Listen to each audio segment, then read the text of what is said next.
He stood there with the hose in his hands, water dripping from the nozzle onto the hot concrete, and looked at me with those eyes that seemed to see right through my sunglasses, and said, "I really need to test this before I finish, Mrs. Harrison. The pressure's been acting strange all morning.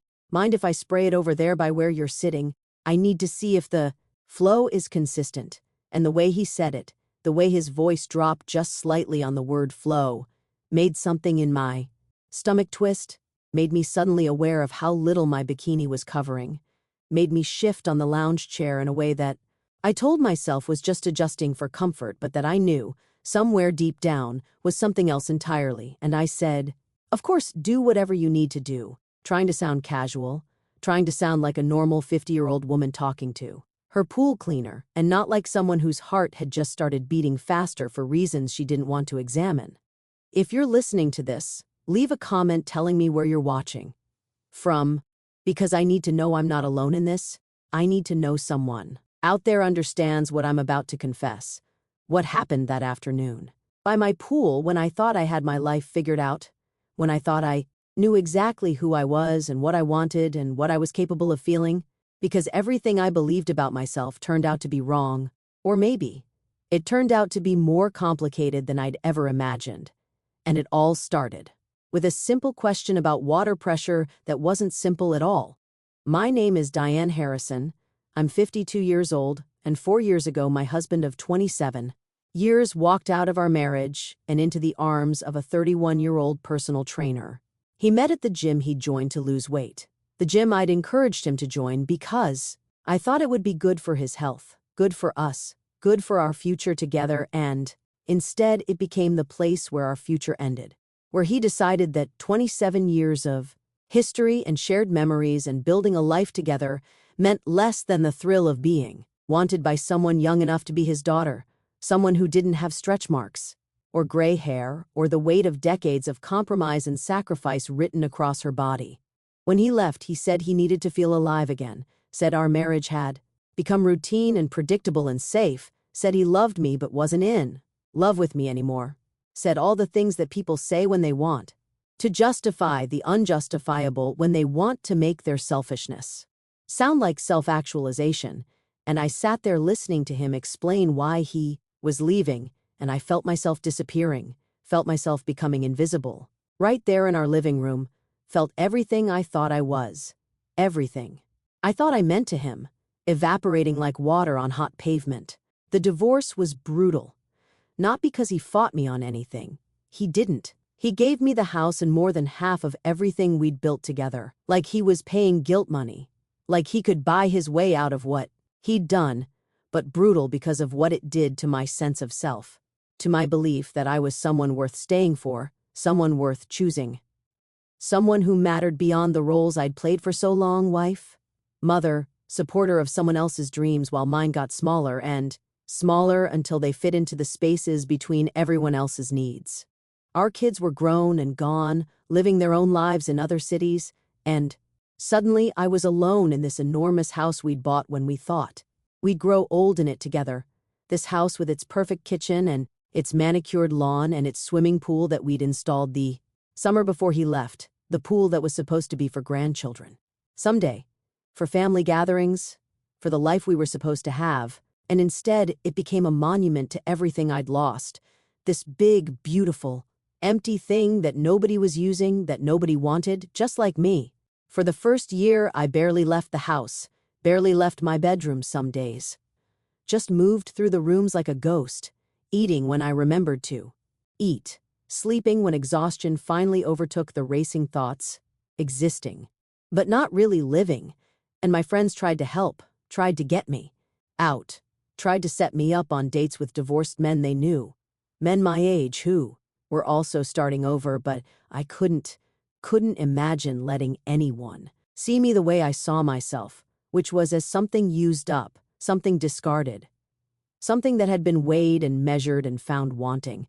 But slowly, painfully, something started to shift, started with small things, started with deciding to use the pool.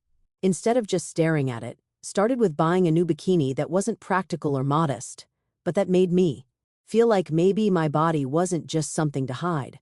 Started with lying in the sun and feeling the heat on my skin, and remembering that I was still here, still alive, still capable of feeling something even if it was just warmth. I started taking care of myself differently. Not to get him back, not to prove anything, to anyone, but because I realized I'd spent so many years taking care of everyone else, that I'd forgotten I was someone worth taking care of. Started swimming every morning.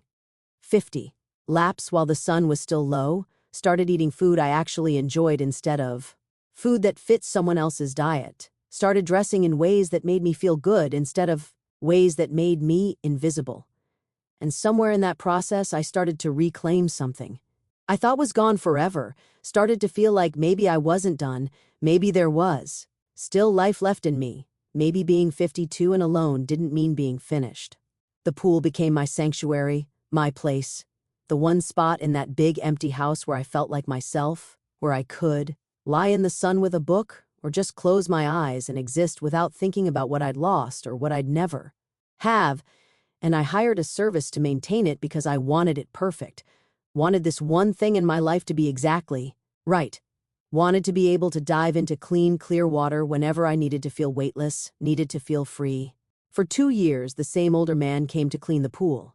A guy named Frank, who was probably 65, who'd show up every Tuesday morning, do his work without much conversation, leave an invoice in the mailbox, and that was fine with me. I didn't need conversation, didn't need anything from him except for the pool to be clean, and he was reliable and professional and completely forgettable, which was exactly what I wanted. Someone who could do his job without requiring anything from me, without seeing me at all, really. And I'd gotten so used to being invisible that I'd started to prefer it, started to think of it as freedom instead of erasure. But then 3 months ago, Frank retired, moved to Florida to be near his daughter, and the company sent a replacement. And when I opened the door that first Tuesday and saw him standing there with his equipment and his clipboard, I felt something I hadn't felt in so long. I'd almost forgotten what it was. I felt seen, really seen in a way. That made my breath catch, made my face flush, made me suddenly aware of how old I was, how much older than him, how ridiculous it was that I was even registering him as anything other than the new pool guy.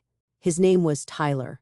He told me that first day, Tyler Morrison, he was taking over Frank's route. He hoped that would be okay, and I said, "Of course, welcome. The pool's around back, you can go through the side gate." And he nodded and smiled and said, "Thank you, Mrs. Harrison. I'll make sure to take good care of it." And something about the way he said take care of it made my stomach flip, made me feel foolish, made me retreat back into the house and watch from the kitchen window. As he worked, as he moved around the pool with this easy confidence, this comfort in his own body that I envied. And I told myself I was just checking to make sure he knew what he was doing. Just making sure. He was as competent as Frank, but really, I was watching him, watching the way his shirt clung to his shoulders, watching the way he'd push his hair back when it fell in his eyes, watching in a way that made me feel ashamed, made me feel like one of those desperate older women who can't accept that they're invisible now, who make fools of themselves, chasing after young men who couldn't possibly be interested. That first day I stayed inside, but the next week I was by the pool when he arrived, told myself it was my pool, my yard, I had every right to be there, had every right to enjoy the sun and the water without hiding just because the pool cleaner was young and attractive. And when he came through the gate and saw me lying on the lounge chair in my bikini, he stopped. Just for a second, and I saw something cross his face. Something I couldn't quite read, and he said, "Good morning, Mrs. Harrison, Dawn.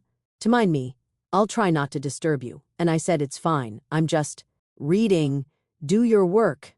And he nodded and started setting up his equipment, and I went back to my book, except I wasn't reading.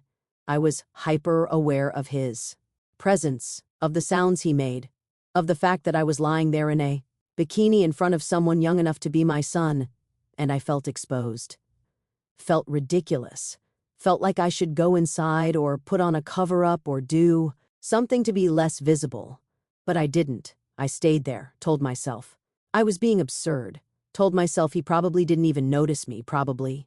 Didn't see me as anything other than another middle-aged client. But then he came over after testing the chemicals and said, "Mrs. Harrison, everything looks good. Your pH is perfect. Chlorine's exactly where it should be," and I said thank you, and he said, "You have a beautiful setup. Here, this is one of the nicest pools on my route," and I said thank you. We installed it a few years ago, and he said, "Do you use it a lot?" And I said, "Every day. I swim in the mornings," and he said, "That's great. Swimming's the best exercise." And then he said, "If you don't mind me saying, it shows.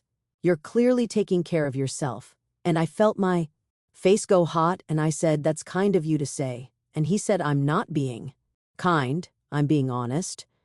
And there was something in his voice, something in the way he was looking at me that made me unable to respond, made me just nod and look back at my book, and he said, "I'll see you next week, Mrs. Harrison," and I said, "Yes, see you next week," and after he left, I sat there for a long time trying to understand what had just happened, trying to figure out if he'd been flirting with me or if I was so starved for attention that I was reading meaning into a simple compliment. All week I thought about it, told myself I was being ridiculous, told myself to forget about it, told myself that even if he had been flirting, it didn't mean anything. It was probably just how he interacted with all his clients, probably part of his customer service strategy: be charming, get good tips, get good reviews, and I almost convinced myself, almost pushed it out of my mind, except I found myself looking forward to Tuesday, found myself planning to be by the pool again, found myself choosing my bikini more carefully that morning, found myself putting on waterproof mascara even though I was just going to be swimming and sunbathing, and I hated myself for it. Hated that I was acting like a teenager, hated that I was setting myself up for disappointment or worse, for humiliation. When he arrived that second week, I was already by the pool, already positioned on the lounge chair with my book. And when he came through the gate and saw me, his whole face lit up. And he said, "Hey, good to see you again, Mrs. Harrison. I was hoping you'd be out here." And I said, "Oh, really? Why's that?" trying to sound casual. And he said, "Because it's nice to have company while I work. Gets lonely just going from empty yard to empty yard." And I said, "I thought you'd prefer the quiet, less pressure." And he said, "Quiet's fine, but talking to you last week was the highlight of my Tuesday." And I laughed, couldn't help it, and said, "I'm sure you say that to all your clients." And he said, "Actually, I don't. Most of my clients are either not home or they're elderly couples who barely notice I'm there. You're the first person on my route who's actually interesting to talk to." I said, "Interesting is a generous word for someone who spends most of her time reading by a pool." And he said, "Are you kidding? You're the most interesting person I've met in months." And I said, "You clearly need to get out more." And he laughed and said, "Maybe, or maybe I just appreciate people who are real, who aren't trying to be something they're not." And I said, "How do you know I'm not trying to be something I'm not?" And he said, "Because I can tell, I can see it in the way you carry yourself, in the way you talk. You're comfortable with who you are, and that's rare, especially for someone." And he stopped, and I said, "Especially for someone what?" And he said I was going to say, "Especially for someone your age, but that sounds wrong. I just mean you have this confidence that most people don't have, regardless of age." And I said I didn't always have it, it's something I had to learn, had to earn. And he said, "Well, it looks good on you." He went back to his work, and I tried to focus on my book but couldn't, kept replaying what he'd said, kept trying to figure out if he was just friendly or if there was something else happening. And after a while he came over again and said, "I'm going to test the filter system. Need to make sure the pump is working correctly. Might be loud for a few minutes." And I said, "That's fine." And he said, "Also, the water pressure has been weird on a few houses this week. Not sure if it's a neighborhood thing or individual systems. Mind if I test your hose to see how the flow is?" And I said, "Of course, do whatever you need to do." And he went to where the hose was coiled by the pool equipment and started unreeling it. And I watched him, watched his hands, watched the way his forearms flexed as he worked. And I felt that same twist in my stomach, that same awareness, that same shameful attraction that I was trying so hard to ignore. He turned on the water and adjusted the nozzle and sprayed it across the yard, and he said, "Yeah, pressure seems lower then." It should be, might be a blockage somewhere in the line, and I said, is that a problem? And he said, not necessarily, just means I need to check a few things. Might take longer than usual if that's okay. And I said, take all the time you need. I'm not going anywhere. And he smiled and said, perfect. And then he said, Mrs. Harrison, can I ask you something kind of personal? And my heart started beating faster and I said, okay. And he said, do you live here alone? And I said, yes. Why? And he said, no reason. Just seems like a lot of house for one person. Must get lonely sometimes. And I said it did at first. But I've gotten used to it. I actually prefer it now, prefer the peace. And he said, I get that. I live alone too, tiny apartment, barely bigger than this pool probably. But I like having my own space, like not having to answer to anyone. I said, how old are you, if you don't mind me asking? And he said, 24. And I felt something sink in my chest because 24 was so young, was younger than my own children, was young enough that he was born when I was already an adult with a mortgage and responsibilities. And I said, 24 is a good age, you have your whole life ahead of you. And he said, that's what people keep telling me, but honestly, I feel like I'm just figuring things out as I go. Don't have a grand plan, don't have a career path, just doing this for now, saving money, seeing where life takes me. And I said, nothing wrong with that. I thought I had everything figured out at your age, and look where that got me.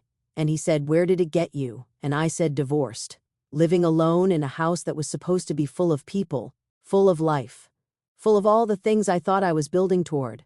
And he said, I'm sorry, that must have been hard. And I said it was, but I survived it, learned from it. And he said, you did more than survive. You rebuilt, you created something new, and that takes strength.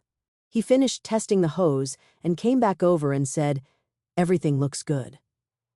Now, pressure's back to normal. Must have just been a temporary thing. And I said, good, thank you for checking. And he said, no problem, that's what I'm here for. And then he said, Mrs. Harrison, I know this is probably inappropriate, but I really enjoy these conversations with you. Enjoy getting to know you. And if you're ever interested in continuing them outside of Tuesday mornings, maybe over coffee or lunch or something, I'd really like that. And I felt my breath catch, felt my mind race, felt 1,000 thoughts collide at once. And I said, Tyler, you're 24 years old, I'm 52. I'm old enough to be your mother. And he said, I know. How old you both are doesn't change the fact that I think you're fascinating. That I look forward to Tuesdays because of you, that I think about you more than I probably should. And I said, you don't know what you're saying, you don't know what you're offering. And he said, I know exactly what I'm saying. I'm interested in you. I'm asking if you might be interested in me too. And all you have to do is say yes or say no. I sat there frozen, unable to speak, unable to process what was happening, because this didn't happen to women like me, women my age, women who'd been left. For younger women, women who'd spent years convincing themselves they were done with all of this, done with desire, done with being desired. And yet here was this young man, this beautiful, confident young man, telling me he was interested, telling me he thought about me, telling me he wanted to spend more time with me, and I didn't know what to do with that, didn't know how to respond, didn't know if this was real or if I was misunderstanding something fundamental. I said, I need to think about it, and he said, of course, take all the time you need, I'm not going anywhere. I'll be back next Tuesday like always, and if you want to talk more then we can, and if you want to pretend this conversation never happened, we can do that too, but I needed you to know how I feel, needed you to know that you're not invisible, not to me, you're the opposite of invisible, you're all I see. He left after that, and I sat by the pool for another hour, maybe longer, just sat there, trying to understand what had happened, trying to figure out if he was serious, if this was real, if I was being set up for some kind of humiliation, if this was a joke or a bet or something I couldn't see because it seemed impossible that a 24-year-old man would genuinely be interested in a 52-year-old woman, would see past the age difference, would see past the gray hair and the wrinkles and the body that had been through 5 decades of life, would see something worth pursuing, worth wanting, worth thinking about when I wasn't around. I went inside and looked at myself in the mirror, really looked, tried to see what he might see, and I saw all the things. I always saw the lines around my eyes, the softness under my chin, the way my body had changed over the years. But I also saw something else, something I'd stopped seeing. I saw someone who was still here, still alive, still capable of inspiring interest. And the fact that he could see that when I'd stopped seeing it made something in my chest crack open. All week I thought about what he'd said, replayed it constantly, analyzed every word, every inflection, tried to figure out his motives, tried to protect myself from disappointment, from humiliation, from the possibility that I was misunderstanding everything. But I also couldn't stop thinking about how it felt to be seen that way, to be noticed, to have someone tell me they thought about me, and I realized how much I'd missed that. How much I'd missed feeling like I mattered to someone beyond my roles, beyond being someone's ex-wife or someone's mother. How much I'd missed being seen as just Diane, as a woman, as someone worth knowing, worth pursuing, worth desiring. By the time the next Tuesday came around, I still didn't know what I was going to say, but I knew I couldn't just ignore what had happened, couldn't just pretend he hadn't said what he said, couldn't just let this moment pass without at least acknowledging it, without at least being honest about what I was feeling, even if what I was feeling terrified me. I was by the pool when he arrived, had been there since early morning, had barely slept the night before, and when he came through the gate and saw me, he smiled, this warm, genuine smile, and said, "Good morning, Mrs. Harrison." And I said, "Good morning, Tyler." And he said, "You look nervous." And I said, "I am nervous." And he said, "Why?" And I said, "Because I've been thinking about what you said last week, about wanting to spend more time together." And I didn't know what to do with that, don't know if it's a good idea, don't know if you really understand what you're asking. And he said, "Can I sit down?" And I nodded, and he pulled over one of the other lounge chairs and sat facing me, close, enough that our knees were almost touching. And he said, "Diane, can I call you Diane?" And I said, "Yes." And he said, "Diane, I need you to understand that. I'm not confused about what I want, I'm not experimenting, I'm not trying to check something off a list. I'm genuinely interested in you as a person. I find you attractive. I find you interesting.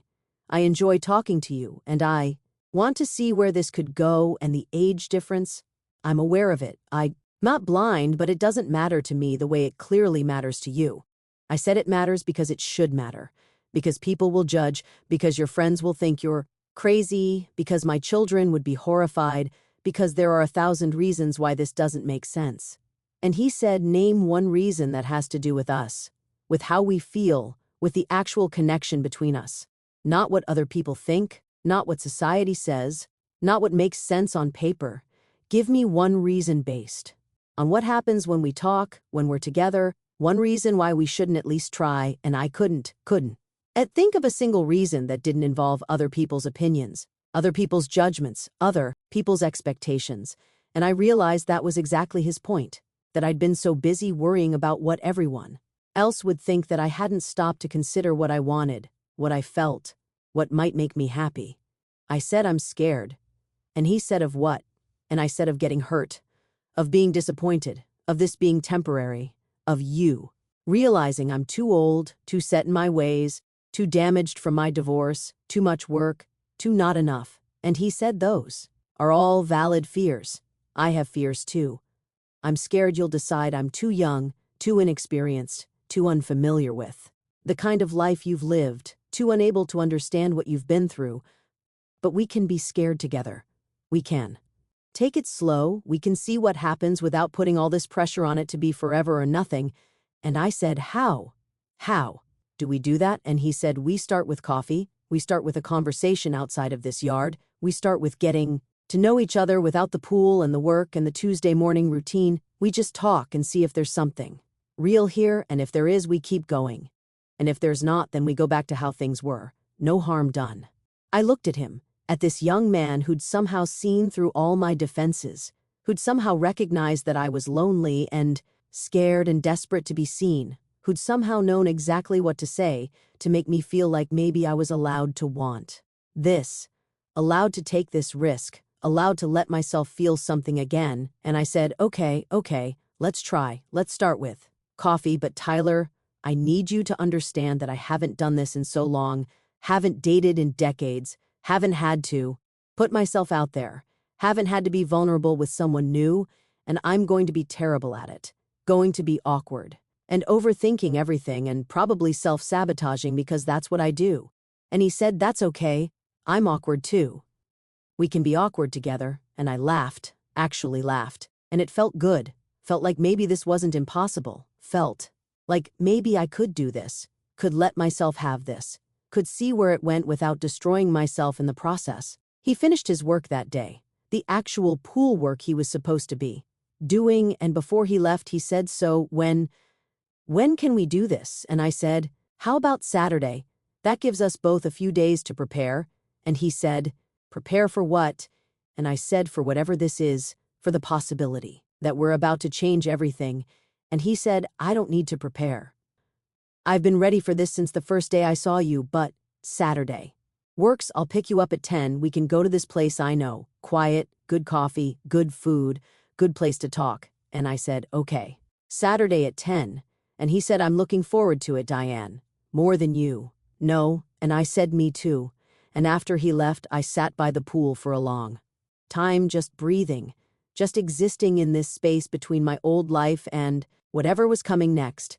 This space where I was still scared but also excited, still uncertain but also hopeful, still myself but also somehow new, somehow ready to see what happened when I stopped hiding, stopped protecting myself, stopped believing I wasn't worth wanting, worth choosing, worth seeing as someone who still had so much life left to live.